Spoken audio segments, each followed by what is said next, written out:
Pero bago tayo magpatuloy ay pakilike ang ating video. Ganon din ang subscribe button, pati na rin ang bell icon para lagi kayong updated sa mga parating ko pang mga uploads.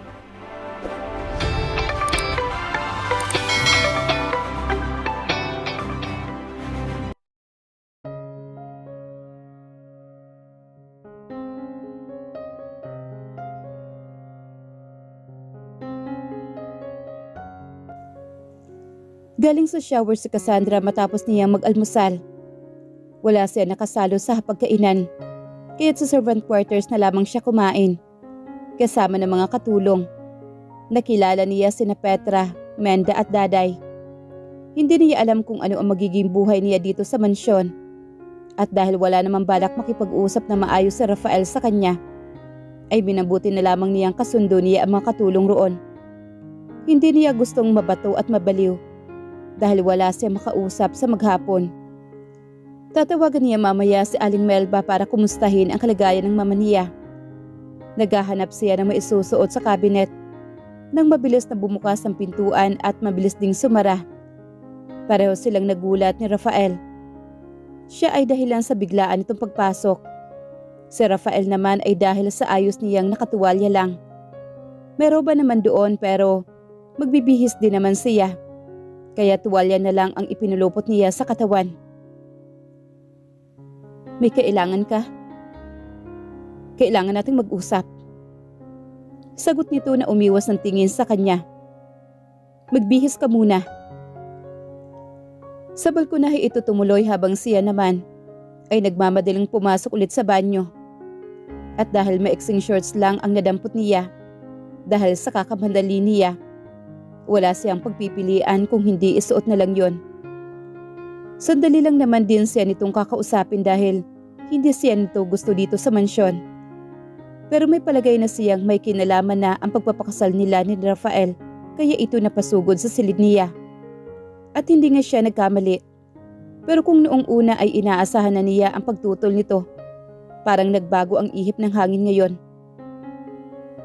Magaling ka rin magpanggap ha? May pagkasarkastiko ang tinig nito. Paano ka napapayag ni Papa na magpakasal sa akin? Gayong si Albert ang kasintahan mo. Hindi sinabi ng Papa mo sa'yo? Hindi. Gusto niyang sa'yo ko mismo itanong ang mga bagay na yan. Nabuntis ka ba ni Albert? Nakailangan niyang panagutan pero dahil may asawa na siya, ako ang sasalo sa kagaguhang ginawa niya.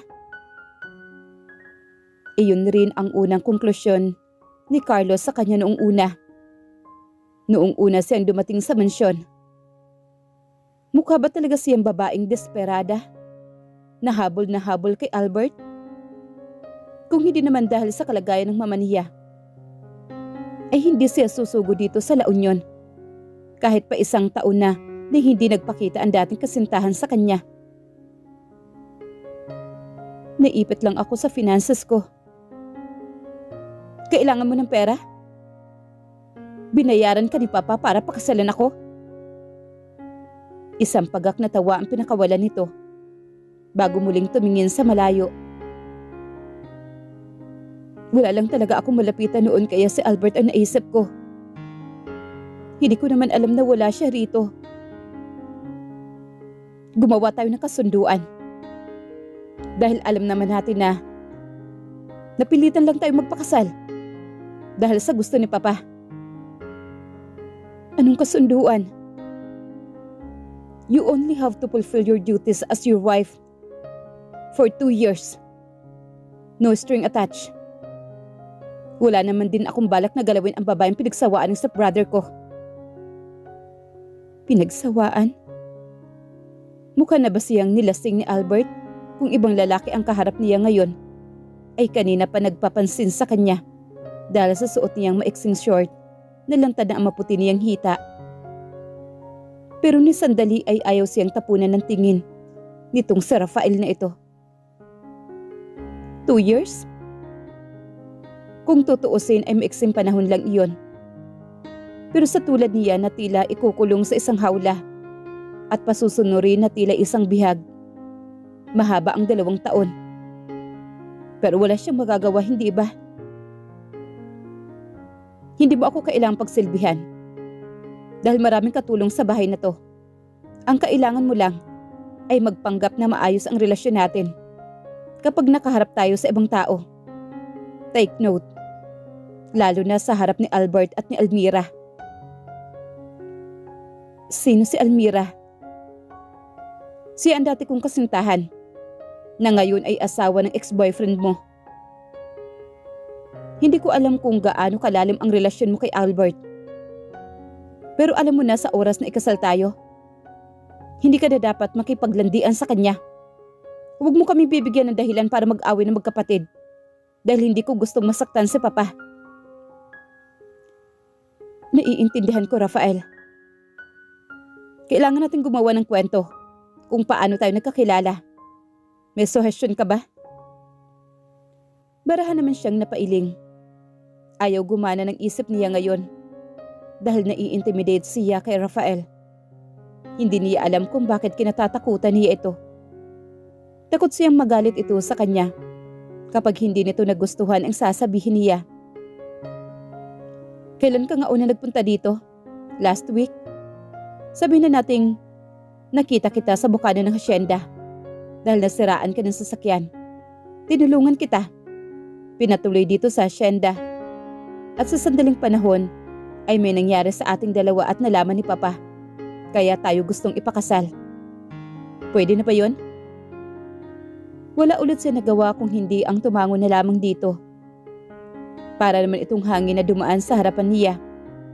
At sa isang iglap lang, ay nakaalis na ito sa silid niya.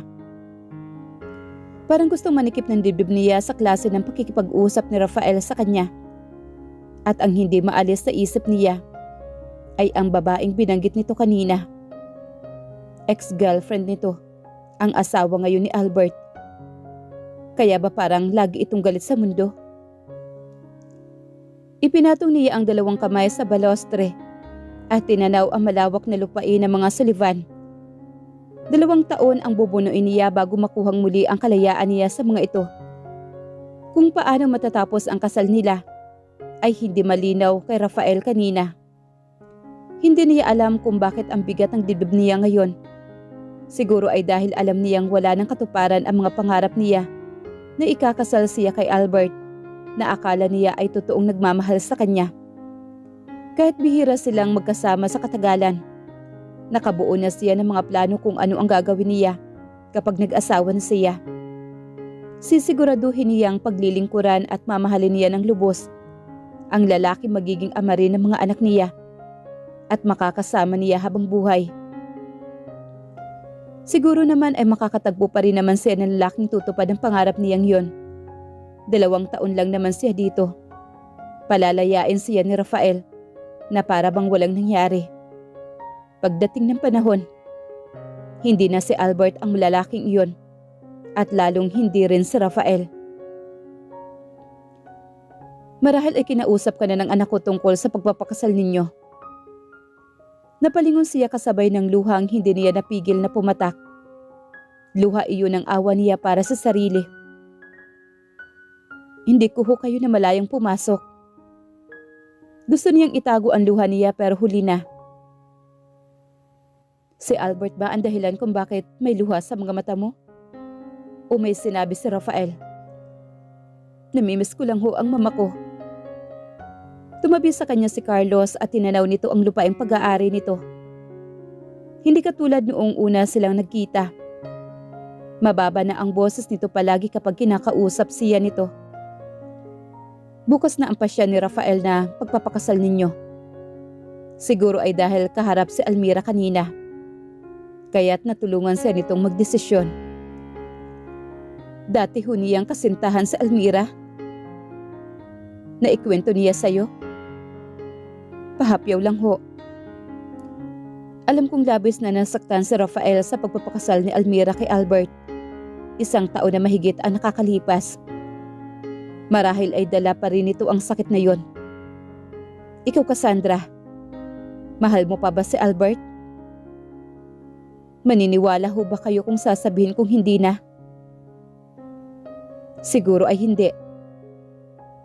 Hindi ko rin ho alam kung ano ang isasagot ko. Mula nang malaman kong niloko ako ng anak ninyo, ay mas gusto kong lumayo dito. Hindi man siguro mawawala kaagad ang pagmamahal na yon. Hindi pa rin ako aabot sa punto na ipagpapatuloy ko ang relasyon namin. Hindi ako makikiapi dahil alam kong may masisira akong pamilya.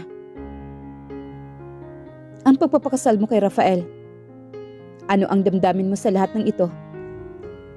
Iba ho ang sitwasyon namin ni Rafael. Malinaw na hindi ko siya mahal at hindi rin niya ako gusto kahit kaibigan. Matabang ho siya makipag-usap sa akin noong una pa lang. Hindi na ho ako magtataka kung maliit ang tingin niya sa akin ngayong nalaman niya na pera lang ang dahilan kung bakit ako pumayag sa gusto niyo. Humihingi ako ng paumanhin sa inasal ng isa kong pang-anak sa'yo. Pero may isa pa akong bagay na hihilingin sa'yo, iha. Ano ho yun? Sikapin mong magustuhan ka ni Rafael. Paibigin mo siya sa'yo. Gusto kong makita na masayang muli ang anak ko. At kalimutan niya minsan ay sinaktan siya ng babaeng minahal niya. Nahihiya ako sa kanya sa ginawa ni Albert na pang-aagaw niya sa kasintahan nito sa matagal na panahon. Malabo ho na mapapaibig ko ang anak ninyo na si Rafael, Mr. Sullivan. Subukan mo lang, Cassandra. Tatanawin kong malaking utang na loob kapag natutunan kang mahalin ni Rafael. Mahirap lang siyang pakibagayan ngayon, pero magkakasundo rin kayo. Susubukan ko ho. Hindi niya gustong bigyan ng pag-asa ang matanda pero yun naman kasi ang nararapat, hindi ba? Susumpa sila sa isang judge na magsasama sila sa hirap at ginhawa. Na magiging mag-asawa sila sa mata ng batas at mata ng lahat. Kailangan muna niyang subukan na ilaban ang pagiging asawa niya bago ito isuko. Ngumiti na sa puntong iyon si Carlos nang humarap sa kanya. Pasasamahan kita kay Menda at sa driver para makahanap ka ng maayos na damit na isusuot mo bukas. Lumabas ang pantay nito mga ngipin sa kabila ng katandaan nito. Nabigat ang kalooban niya na tumango rito. Kapag ikinasal sila ni Rafael, ay mas masahol pa sa pagtrato nito ngayon sa kanya ang dadanasin niya. Paano niya mapapaibig ang lalaking kasinlamig ng yelo ang damdamin nito? Sa isang maliit na fashion boutique siya dinala ng driver at ni Minda. Isang simpleng puting casual dress lang ang pinili niya para sa kasal nila ni Rafael bukas. Isang formal na okasyon lang naman ang mangyayari bukas. Pero hindi naman espesyal. Wala namang dapat na ipagdiwang. Hindi talaga ako makapaniwala na ikakasal ka kay Sir Rafael. Wika naman ni Minda. Habang nasa sasakyan sila pabalik na mansyon. Kinausap kami ni Sir Carlos na huwag na idaldal na ex-boyfriend mo si Sir Albert. Mahirap nga naman yon kasi andyan lang sa malapit si Ma'am Almira. Oo nga eh, hindi rin ako makapaniwala. Sabat naman ng driver na si Tonyo. Desperado na talaga si Sir Carlos na makapag-asawa na si Sir Rafael. Para nga naman maalis na ang atensyon nun kay Ma'am Almira. Gaano ba katagal si Rafael at si Almira? Curious niyang tanong sa mga ito. Kahit paano ay malaking bagay para sa kanya na kasundo niya ang mga kasambahay. Dahil para siyang nakahanap ng kakampi sa mga ito. Nakapagtataka ay puro mabubuting salita naman ang naririnig niya sa mga ito tungkol kay Rafael. Ibig sabihin, sa kanya lang talaga mainit ang dugo ng binata. Naku, napakatagal ng dalawang yun. Magkababata naman kasi ang tatlong yan. Nung madalas na si Sir Albert sa Maynila, naiwan ang dalawa na laging magkasama. Kaya siguro ayun, nagka-developan. Mga 6 na taon din siguro kasi mga college pa ang mga yan ay sila na. Kaya pala ganun kasakit. Sang-ayon naman niya. Ano ba ang hitsura ni Almira na yon? Maganda ba siya? Naku, maganda rin yun, ma'am. Isa nga siya sa magandang mukha dito sa bayan natin. Tapos mayaman pa. Uncle niya yung mayor dito ngayon. Tuloy-tuloy na wika naman ang katulong. Pero hindi pa tatalo ang ganda niyo, ma'am. Sabat ulit ng driver na tumingin ulit sa kanya. Kaya siguro ikaw ang napili ni Sir Carlos na ipakasal sa anak niya. Hindi lilipas ang ilang linggo magugustuhan ka rin tiyak ni Sir Rafael. Kapag nagkagayunan, nako, napakaswerte mo. Aba, iwan woman yun. Si Sir Rafael na yon, hindi katulad ni Sir Albert. Nakasal na iba't ibang babae pa rin ang nilalandi nito. Isang tipid ng ngiti ang pinakawalan niya. Malalim nga siguro ang sugat na iniwan ni Almira kay Rafael. Kaya para itong laging pasan ang mundo. Susubukan niyang intindihin ang mapapangasawa sa abot na makakaya ng pasensya niya. Susubukan niyang hulihin ang kuliti nito. Ika nga. Ano ba ang paboritong pagkain ni Rafael? Hindi niya alam kung bakit gusto niya itong pagsilbihan. Kahit nagsabi na ito na hindi niya kailangang gawin iyon. Sa umaga, mahilig yan sa sinangag at daing na dilis. Yung malutong ang pagkakaluto ha. Tapos kamatis at patis. Tapos sa tanghali naman, basta may sabaw na ulam kasi pagod yan sa pagtatrabaho sa bukid. Sa gabi, ikaw na lang ang ihahain, ma'am. Pilyong sagot naman ng katulog na hindi niya naiwasang pamulahan ng mukha nito. Kanina pa siya tinutokso ng dalawa dahil kinikilig daw ang mga ito sa kung paano sila nagsimula. Napaniwala sila ni Carlos na totoong may nangyari sa kanila ni Rafael kaya sila ipapakasal. Kung alam lang nga lang ng mga ito kung ano ang totoo at kung paano siya tratuhin ni Rafael. Pagbalik nila sa mansyon ay paalis na si Rafael at Carlos para mamasyal sa bukid. Hinintay lang pala siya dahil nagpilit si Carlos na isama siya. Tiyak niyang napilitan lang si Rafael. Hindi man niya gustong sumama.